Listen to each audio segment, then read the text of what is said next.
Sa ngalan ng Ama at ng Anak at ng Espiritu Santo, Amen. ang pagpapala ng ating Panginoong Hesukristo, ang pag-ibig ng Diyos Ama, at ang pakikipagkaisa ng Espiritu Santo naway suma inyong lahat. At sumayo rin. Araw ng Biyernes dito sa Quiapo, isang Biyernes sa Kwaresma.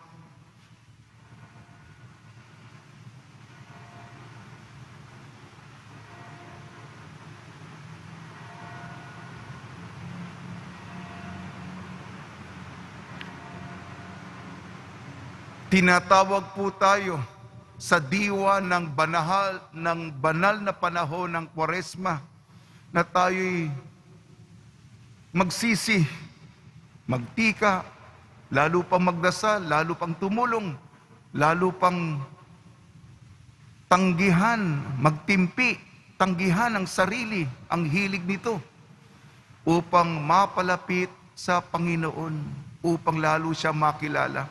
Ipagdasal po natin ang petisyon ng bawat isa sa atin. Napakadami natin ngayong umagang-umaga.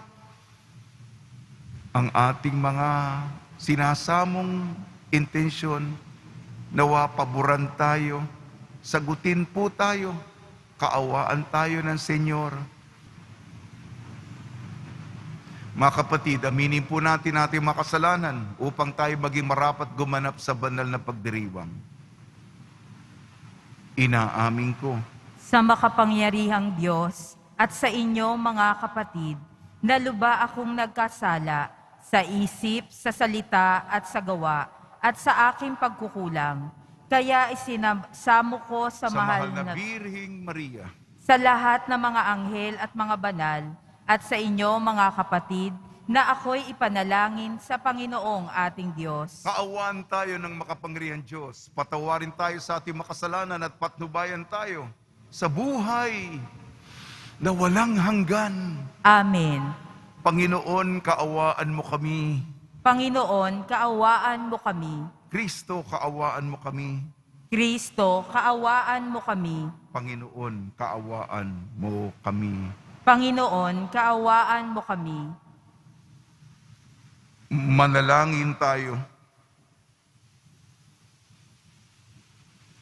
Ama naming makapangyarihan, sa kadalisayang dulot ngayon ng kusang loob ng pagpapakasakit, pasapitin mo kami na may wagas na kalooban sa pagdiriwang ng dakilang Pasko ng pagkabuhay sa pamamagitan ng Kristo kasama ng Espiritu Santo magpa sa walang hanggan. Amen. Magsiupo muna ang lahat. Pagbasa mula sa aklat ng Henesis. Mas mahal ni Israel si Jose kaysa ibang mga anak, sapagkat matanda na siya nang ito'y isinilang. Iginawa niya ito ng damit na mahaba at may manggas. Dinamdam ito ng kanyang mga kapatid, at ayaw nilang pakisamahang mabuti si Jose. Nasa Sikyem ang mga kapatid ni Jose, at doon inalagaan ang kawan ng kanilang ama. Sinabi ni Israel, "Gumayak ka at sumunod sa inyong mga kapatid." Sumunod si Jose at nagtagpuan ang mga kapatid sa Dotan. Malayo pa siya'y natanaw na ng mga ito. Nagkaisa silang patayin siya. Sinabi nila, "Ayan na ang mapanaginipin. Patayin natin at ihulog sa balon, at sabing sinila ng mabangis na hayop. Tingnan natin kung ano ang mangyayari sa kanyang mga panaginip." Narinig ito ni Ruben at binalak na iligtas si Jose. Sabi niya, Huwag nating patayin. Huwag natin siyang pagbuhatan ng kamay. Ihulog na lamang natin sa balon." Sinabi niya ito sapagkat ang balak niya ay iligtas ang kapatid. Paglapit ni Jose, hinubdan nila ito at inihulog sa isang tuyong balon. Habang sila'y kumakain, may natanaw silang pangkat ng mga Ismaelitang mula sa Galaad. Ang kanilang mga kamelyo ay may kargang mga gagawing pabango na dadalhin sa Ehipto. Sinabi ni Juda sa kanyang mga kapatid, "Wala tayong mapapala kung patayin natin ang ating kapatid. Mabuti pa'y ipagbili na lamang natin siya sa mga Ismaelitang kaysa ating saktan. Siya'y kapatid din natin, laman ng ating laman at dugo ng ating dugo." At sila'y nagkasundo. Nang malapit na ang mga mangangalakal, inihaon nila si Jose at ipinagbili sa halagang 20 pirasong pilak. At si Jose dinala ng mga Ismaelita sa Ehipto. Ang salita ng Diyos. Salamat sa Diyos. Gunitain ng malugod ang dakilang gawa ng Diyos. Gunitain ng malugod ang dakilang gawa ng Diyos. Sa lupain nila'y mayroong tagutom na ipinarating. Itong Panginoon, kung kaya, nagdahop sila sa pagkain. Subalit ang Diyos sa unahan nila'y may sugong lalaki. Tulad ng alipin, ibinenta nila ang batang si Jose. Gunitain ng malugod ang dakilang gawa ng Diyos. Mga paa nito'y nagdanas ng hirap nang ito'y ipangaw. Pati liig niya'y ipinagkwintas ng kolyar na bakal. Hanggang sa dumating ang isang sandali, siya'y subukin nitong Panginoon na siya'y nagnakong siya'y tutubusin. Gunitain ng malugod ang dakilang gawa ng Diyos. Ang kinasangkapan niya'y isang hari, siyang nagpalaya. Pinalaya siya nitong haring ito na namahala. Doon sa palasyong tahanan ng hari, pinamahala. Sa buong lupain, si Jose ginawa niyang katiwala. Gunitain ng malugod ang dakilang gawa ng Diyos. Magsitayo po ang lahat.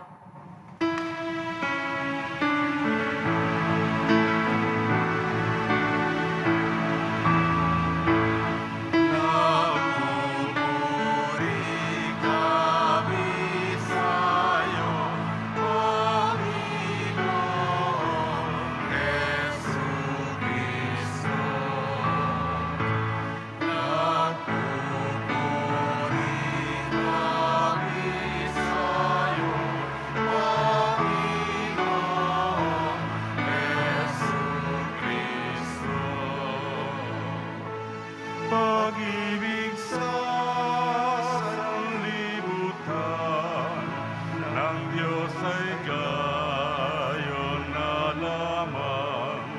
Kanyang anak ibinigay upang mabuhay kailanman ang nananalig na tunay. Nagpupuri kami sa'yo, Panginoong Jesucristo.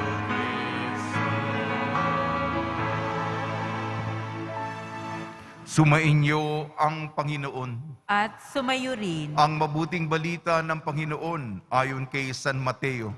Papuri sa iyo, Panginoon. Noong panahon yon, sinabi ni Jesus sa mga punong saserdote at matatanda ng bayan, "Pakinggan ninyo ang isa pang talinhaga. May isang taong nagtanim ng ubas sa kanyang bukid at ito'y binakuran niya. Gumawa siya roon ng pisaan ng ubas at nagtayo ng isang mataas na bantayan. Pagkatapos kanyang iniwan sa mga kasama ng ubasan at siya'y nagtungo sa ibang lupain. Nang dumating ang panahon ng pitasan, pinapunta ng may-ari ng ubasan ang kanyang mga alipin upang kunin sa mga kasama ang kanyang parte.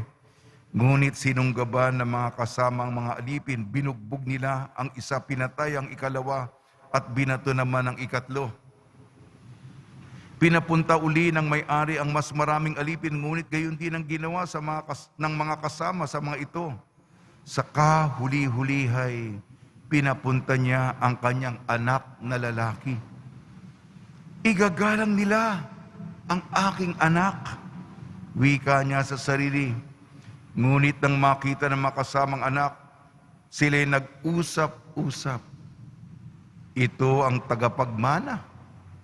Halika kayo, patayin natin nang mapasa atin ang kanyang mamanahin. Kaya't siya'y sinunggaban nila, inilabas sa ubasan at pinatay. Pagbalik ng may-ari ng ubasan, ano kaya ang gagawin niya sa mga kasamahang iyon? Sumagot sila, lilipunin niya ang mga buhong na iyon at paalagaan ng ubasan sa ibang kasama na magbibigay sa kanya ng kaparte sa panahon ng pamimitas. Tinanong sila ni Jesus, hindi ba ninyo nababasa sa ang talatang ito sa kasulatan? Ang batong itinakwil ng mga tagapagtayo ng bahay ang siyang naging batong panulukan. Ginawa ito ng Panginoon, ito'y kahanga-hanga. Kaya nga sinabi ko sa inyo, hindi na kayo maghaharian ng Diyos, kundi ang bansang maglilingkod sa Kanya ng tapat.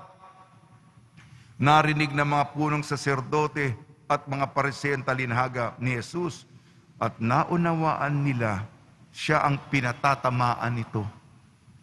Datakpin sana nila siya, ngunit natakot sila sa mga tao sapagkat kinikilala ng mga tao na propeta si Jesus. Ang mabuting balita ng Panginoon. Pinupuri ka namin, Panginoong Hesukristo. Magsiupo muna ang lahat.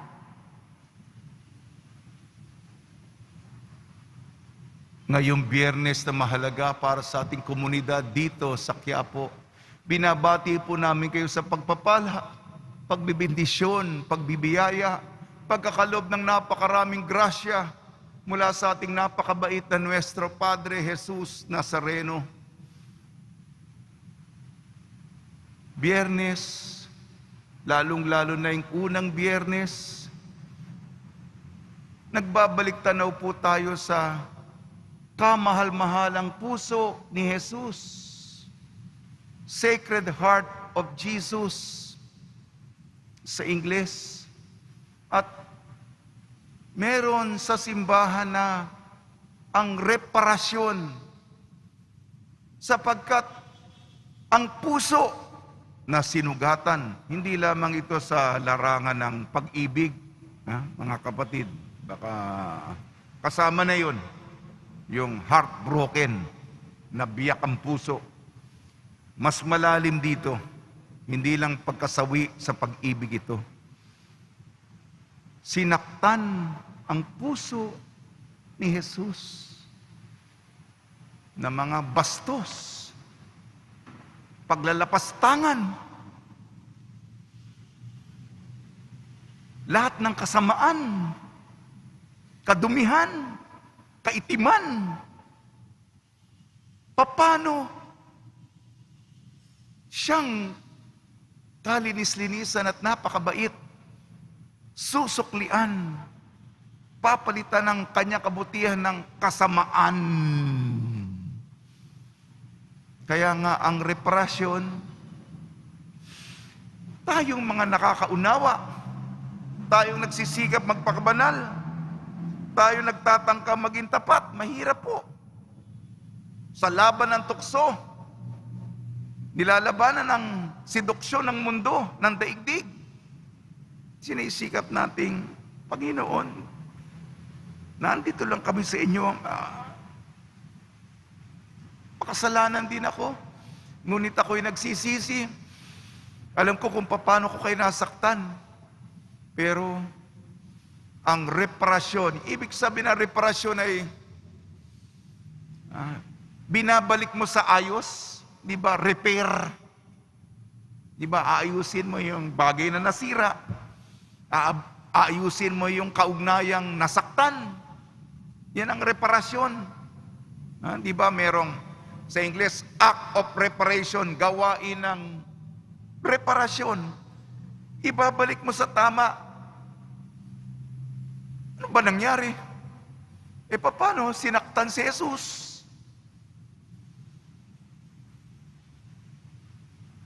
Masakit. Kayo, tayo. Balikan nyo yung mga damdamin nyo, nasaktan kayo. May edad na tayo. Sino ba dito hindi nasaktan ng kapwa-tao? Alam nyo ba yung lumuha? Alam nyo ba yung tumangis? Alam niyo ba yung umiyak? Alam niyo ba yung panaghoy? Alam niyo ba yung panglaw? Alam niyo ba yung hambal? Alam niyo ba yung lamentasyon? Mga malalalim na Tagalog ito, iisa lang ang kahulugan. Sakit, hapdi, kirot na ginawa ng mga masasamang tao. Ang salita ng Diyos ay ukol sa tangka ng mga taong pumatay.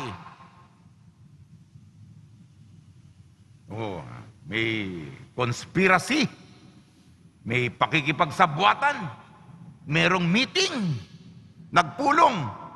Ano yung agenda? Pagpatay ng tao. Sa Henesis, unang pagbasa, dahil sa inggit, sapagkat 12 ang anak ni Israel. Isa doon ay paborito niya si Jose. Kapistahan pa naman ni San Jose bukas. Siya'y nananaginip. Tingnan mo itong kapatid natin, itong nananaginip. Paborito ni tatay. Tayo? Paano tayo? Paano naman kami? Paano naman kami? Naiinggit. Napakagandang binigay na damit kay Jose. Nagpulong-pulong yung natitirang mga kapatid. Patayin natin. Alam niyo ba yung pagpaplanong pagpatay? Papatay ka. Hindi lang hindi lang pagmumura yan. Hindi mo lang gaganti ka. Hindi lang ito susuntukin mo. Pagpatay, pagkitil ng buhay. Yung hininga, wala na, hindi na hingid. Todas. Kapatid yan.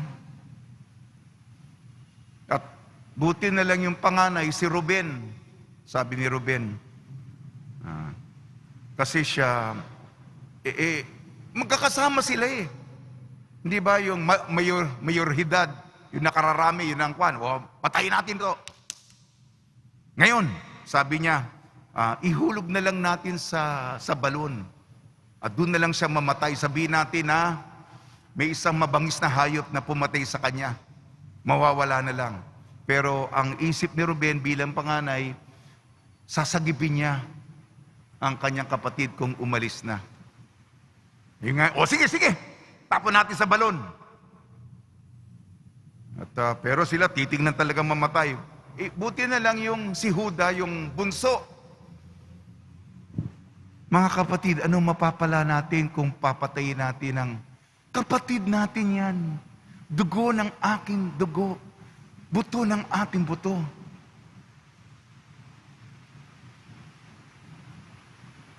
Pagpatay sa kapwa. Sa ating ebanghelyo, ayon kay San Mateo, pagpatay. Mga katiwala sa ubasan. Pinadala na ang mga alipin para kunin ang parte ng may-ari. Sa kahuli-hulihan, pinadala niya ang kanyang anak. Gagalangin nila ang aking anak. Alam mo, ang linis ng isip ng may-ari. Meron pa siyang pisaan, meron pa siyang bantayan, meron siyang pinlano niya, inalagaan niya. Ngunit masasama yung mga tao. Tingnan mo kung gaano kabaluktot yung pag-iisip nila. Yung pagpatay. Ito yung tagapagmana. Ano ha? Makukuha natin ang mana niya. Ewan ko kung paano baluktot na pag-iisip makukuha mo yung mana. Sa masamang paraan. Pero ganun ang pag-iisip nila. Pagpatay ng isang tao. At patalinhaga lang ito, istorya lamang ito, ha? Pinapatamaan niya yung mga pariseo, iskriba, mga matatanda ng bayan. Ba? Pinapatamaan tayo, ha? Kay kwento-kwento siya, yung pala, tayo pinatatamaan. Papayag ka ba niyan? Yan na. Ha? Ganyan ba tayo mag-isip? Ganyan ba tumakbo ang ating isip? Gaganti at papatay. Baka nabiktima na kayo sa kasamaan ng tao.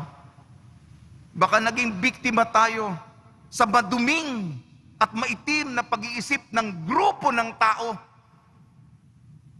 Ginawa nila yan kay Jesus na napakabait.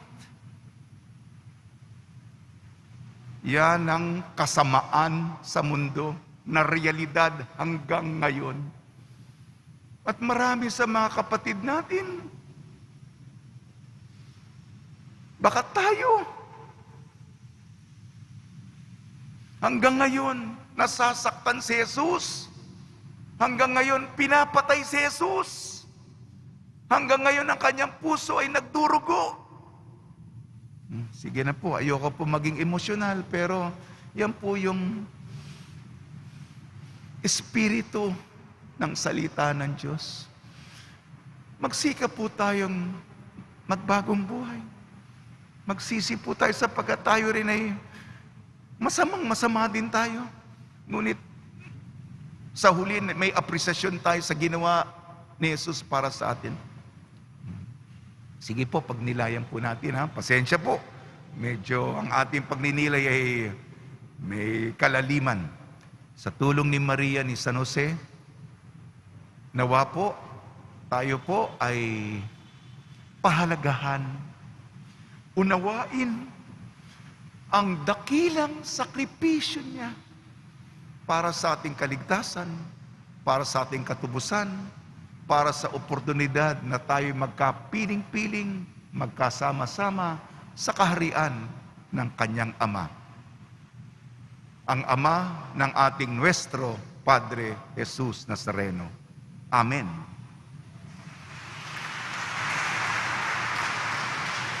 Magsitayo po ang lahat.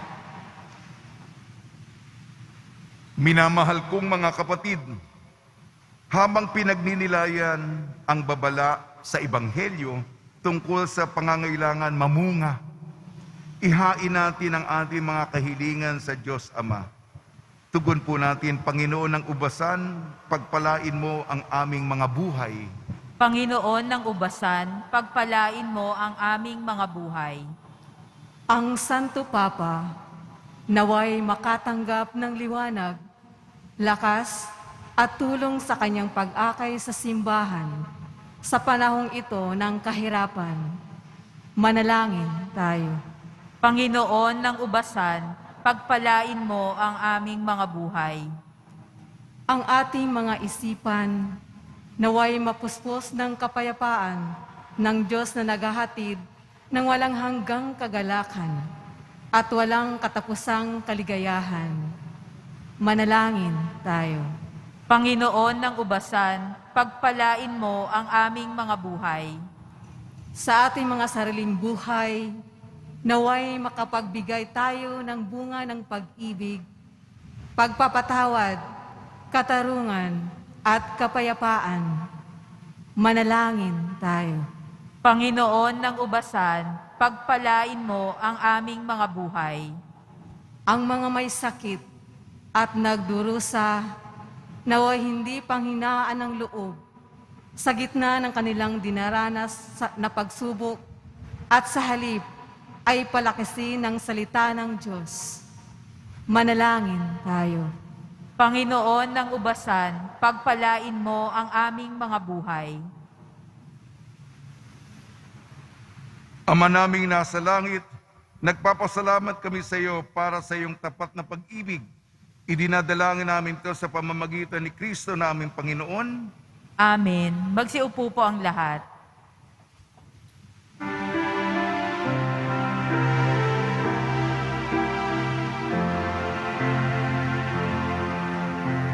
Sa'yo, Ama, aming handog, ang tinapay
Magsitayo po ang lahat. Manalangin kayo mga kapatid upang ang ating paghahain ay kalugdan ng Diyos amang makapangyarihan. Tanggapin nawa ng Panginoon itong paghahain sa iyong mga kamay, sa kapurihan niya at karangalan, sa ating kapakinabangan at sa buong sambayanan niyang banal. Ama namin lumikha, pangunahan nawa kami ng iyong kagandahang loob sa aming paghahain bilang iyong mga lingkod, upang sa matapat na pamumuhay kami maitaguyod sa pamamagitan ng Kristo kasama ng Espiritu Santo magpasawalang hanggan. Amen. Sumainyo ang Panginoon. At sumayo rin. Itaas sa Diyos ang iyong puso at diwa. Itinaas na namin sa Panginoon. Pasalamatan natin ang Panginoong ating Diyos. Marapat na siya ay pasalamatan. Ama naming makapangyarihan, tunay nga marapat na ikaw ay aming pasalamatan sa pamamagitan ng Kristo na aming Panginoon. Minarapat mong ang pagtitiis para sa naghihirap ay maging tagapagpahiwatig ng pasasalamat na aming inihahain ngayon sa iyong hapag. Ang iyong anak ay ulirang tagabigay ng pagsasaluhan sa mga nagugutom at mga nauuhaw. Sa pagsunod namin sa giliw mong anak, ang pagkamawain mo ay aming ginaganap upang ang pag-iimbot ay mapawing lahat sa aming pagugali at gawaing binabalak. Kaya kaisa ng mga anghel na nagsisiawit ng papuri sa iyo, nang walang humpay sa kalangitan kami nagbubunyi sa iyong kadakilaan.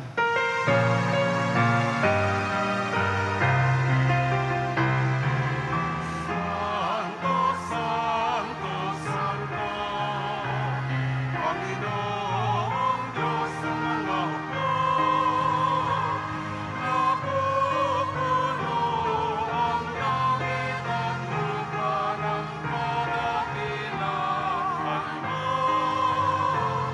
Hosana, Hosana, Hosana sa kaitaasan.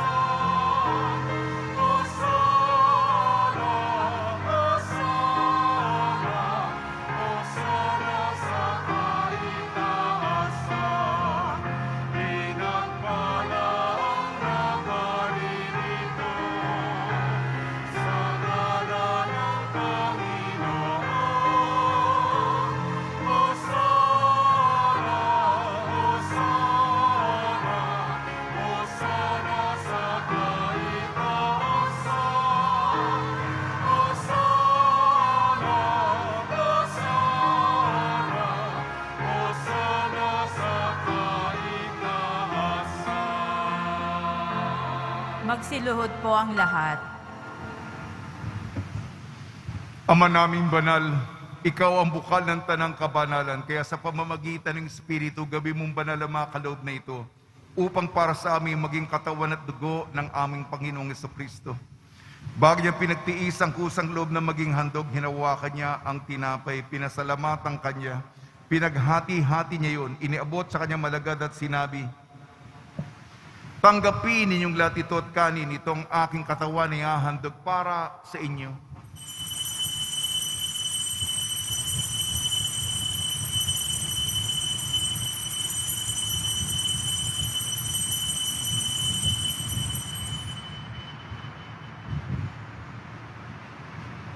Gayon din naman matapos ang hapunan, hinawakan niya ang kalis, muli kanyang pinasalamatan. Inibot niya ang kalis sa kanyang malagad at sinabi, tanggapin ninyong lahat ito't inumin. Ito ang kalis ng aking dugo, ng bago at walang hanggang tipan. Aking dugo na ibubuhos para sa inyo at para sa lahat. Sa ikapagpapatawad ng makasalanan, gawin ninyo sa pag-alala sa akin.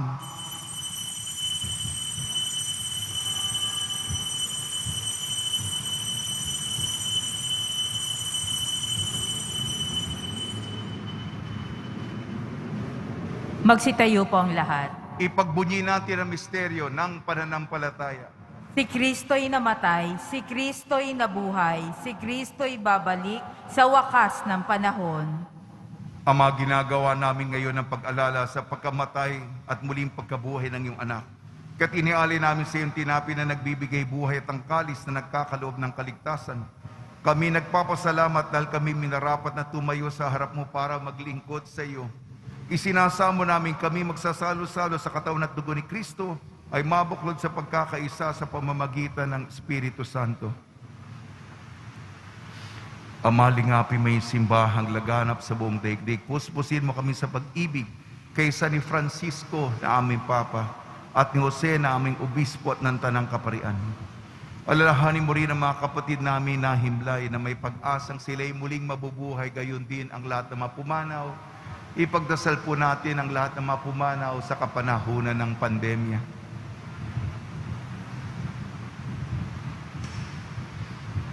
Kaawaan mo sila at patuloyin sa iyong kaliwanagan. Kaawaan mo at pagdapating kaming lahat na makasalo sa iyong buhay na walang wakas kaysa ng mahal na Birhing Maria na Ina ng Diyos, Nuestra Señora de la Buena Hora, ng kabiyak na puso niyang si San Jose kaysa ng mga apostol, San Cirilo ng Jerusalem, ni San Juan Bautista at ng lahat ng mga banal na namuhay dito sa daigdig ng kalugod-lugod sa iyo. May pagdiwang nawa namin ang pagpupuri sa ikararangal mo sa pamamagitan ng anak na aming Panginoong Yesu Kristo. Sa pamamagitan ni Kristo, kasama niya at sa Kanya, ang lahat ng parangal at papuri ay sa iyo, Diyos amang makapangyarihan kasama ng Espiritu Santo, magpa sa walang hanggan.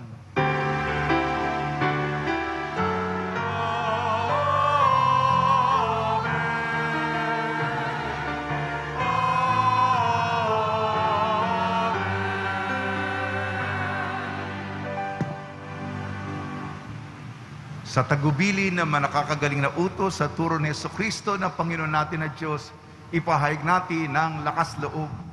Ama namin, sumasalangit ka, sambahin ang ngalan mo, mapasa amin ang kaharian mo, sundin ang loob mo dito sa lupa para nang sa langit.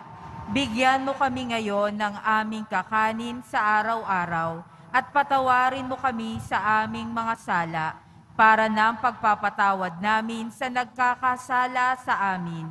At huwag mo kaming ipaintulot sa tukso at iadya mo kami sa lahat ng masama. Hinihiling namin kami iadya sa lahat ng masama, pagkalooban ng kapayapaan, araw-araw iligtas sa kasalanan at ilayo sa lahat ng kapahamakan. Samantalang aming pinananabikan ang dakilang araw ng pagpapahayag ng tagapagligtas naming si Jesucristo. Sapagkat iyo ang kaharian at ang kapangyarihan at ang kapurihan magpakailanman. Amen. Panginoon Jesucristo, sinabi mo sa iyong mga apostol, kapayapaan ang iniiwang sa inyong aking kapayapaan, ibinibigay ko sa inyo. Tungyan mo ang aming pananampalataya at huwag ang aming mapagkakasala. At pagkalooban mo kami ng kapayapaan at pagkakaisa yun sa iyong kalooban, kasama ng Espiritu Santo, magpasawalang hanggan. Amen. Mga kapatid, mga kaibigan, sumainyo po ang kapayapaan ng ating Panginoon. At sumaiyo rin. Magbigayan po tayo ng kapayapaan sa isa't isa. Kordero ng Diyos na nag-aalis ng mga kasalanan ng sanlibutan, maawa ka sa amin. Kordero ng Diyos na nag-aalis ng mga kasalanan ng sanlibutan, maawa ka sa amin. Kordero ng Diyos na nag-aalis ng mga kasalanan ng sanlibutan, ipagkaloob mo sa amin ang kapayapaan. Magsiluhod po ang lahat.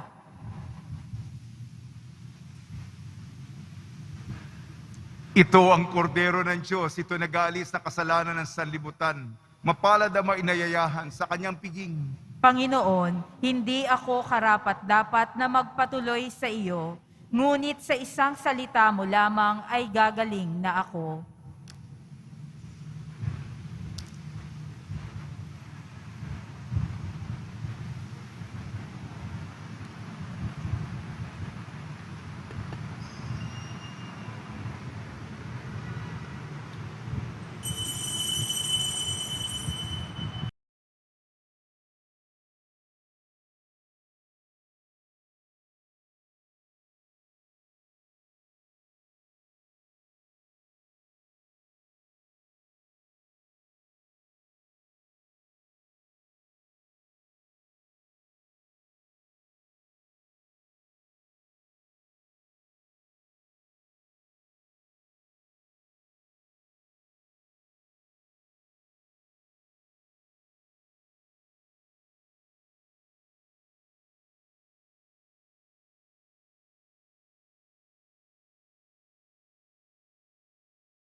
po ang lahat.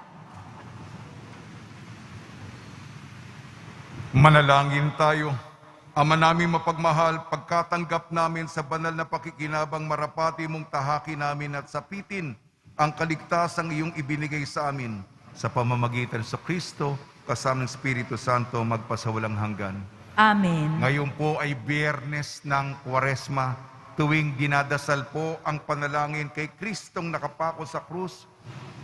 Pinagkakaloban po tayo ng indulhensyang plenarya. Mangyaring magsiluhod po tayo at tingnan po natin si Jesus na nakapako sa krus. Tunghayan mo akong naninikluhod sa iyong harapan, Jesus na butihin at katamis-tamisan. At ako ay dumadalangin at nakikiusap na may maalab na kalooban upang loobin mo sa aking puso ay buhay na buhay kung madamang nakatitik ang pananampalataya, pag-asa at pag-ibig at ang wagas na pagsisisi sa aking mga kasalanan at ang matatag na pasyang magbagong buhay. Samantalang nababagabag ang aking loob at nalulungkot ako sa pag-iisip at pagsasalob ng iyong 5 mga sugat habang aking binabakas ang pangungusap na iyong inilagay sa bibig ni David na propeta mo para kanyang maipahayag tungkol sa iyo, Jesus na butihin. Mga kamay ko at paay pawang binutasan. Ang mga buto ng katawan ko sa masid ay mabibilang. Mangyaring tumayo po tayo. Pagbabasbas sa mga deboto ng kanilang mga kahilingan at dasalan, mahal na pong Jesus Nazareno, iniyeg mo sa pamamagitan ng krus ang walang maliw na pag-ibig ng Diyos sa sangkatauhan. Pakinggan mo ang kahilingan niyo ang nagsusumamo sa iyo. Makamtanawa nila ang iyong katugunan at tanggapin na kasagutan na may utang na loob na tinatanaw. Basbasan din po yung mga daladala nila mga imahin at dasalan. Sa pamamagitan ng bendisyon ito, naway maalala ng mga pangakal sa binyag na ikaw ni ibig at paglilingkuran bilang Panginoon, magpasawalang hanggan. Amen. Sumainyo ang Panginoon At sumayo at rin. pagpalain kayo ng makapangyarihan Diyos, Ama, Anak at Espiritu Santo. Amen. Paglayin ninyo sa inyong pag-alis ang kapayapaan ni Jesucristo. Salamat sa Diyos.